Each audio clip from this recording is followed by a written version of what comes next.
ام المومنین سیدہ عائشہ رضی اللہ تعالیٰ عنہ فرماتی ہیں کہ ایک دن حضور کا دریا رحمت جوش میں تھا اور حضور نے فرمایا عائشہ جو مانگنا ہے مانگ لو۔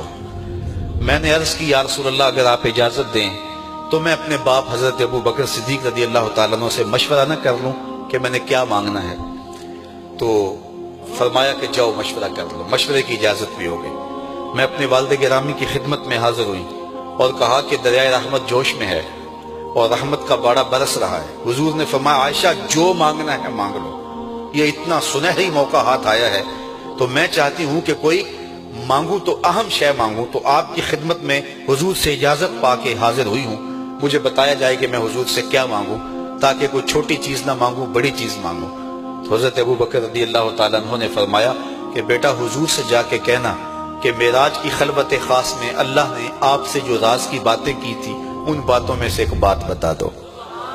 مانگا بھی تو علم مانگا، اور عائشہ میرے سے وعدہ کرو جو حضور بتائیں مجھے بھی آ کے بتانا ہے۔ ام المومنین حاضر خدمت ہو گئیں۔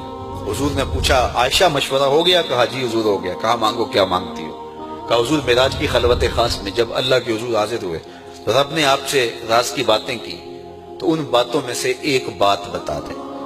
حضور مسکرا پڑے، اس بات پہ مسکرائے ہوں گے میرے یار غار کا انتخاب کیسا ہے، یا اس بات پہ مسکرائے ہوں گے کہ راز کی بات بتا دوں تو راز راز نہ رہا، لیکن وعدہ کیا تھا۔ کہا عائشہ سنو، جب میں قرب خاص میں پہنچا تو میرے مالک نے مجھ سے راز کی جو باتیں کی ان میں سے ایک بات یہ تھی، محبوب تیری امت میں سے کوئی شخص کسی شخص کا ٹوٹا ہوا دل جوڑ دے تو میرے اوپر لازم ہے بغیر حساب کے جنت عطا کروں۔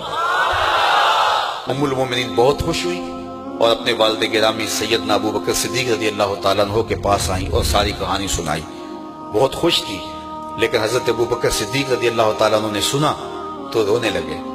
تو ام المومنین سیدہ عائشہ رضی اللہ تعالیٰ عنہ نے عرض کیا میرے والد گرامی یہ بات رونے والی تو نہیں ہے، ہم بسا اوقات کسی دکھی کے کام آ جاتے ہیں، کسی کا دکھڑا بیٹھ کے سن لیتے ہیں، کسی کی ڈھارس بنا دیتے ہیں، کسی کے کام آ جاتے ہیں، یہ تو بخشش کا بہانہ ہاتھ آ گیا اور آپ اس پہ رو رہے ہیں۔ تو فرمانے لگے عائشہ اس کو معکوس بھی پڑھو، تصویر کا دوسرا رخ بھی دیکھو، اگر کوئی شخص کسی کا ٹوٹا ہوا دل جوڑ دے تو بغیر حساب کے جنت میں جائے گا، اس کا دوسرا رخ یہ ہے اگر کوئی کسی کا دل توڑ بیٹھے تو سیدھا جہنم میں جائے گا۔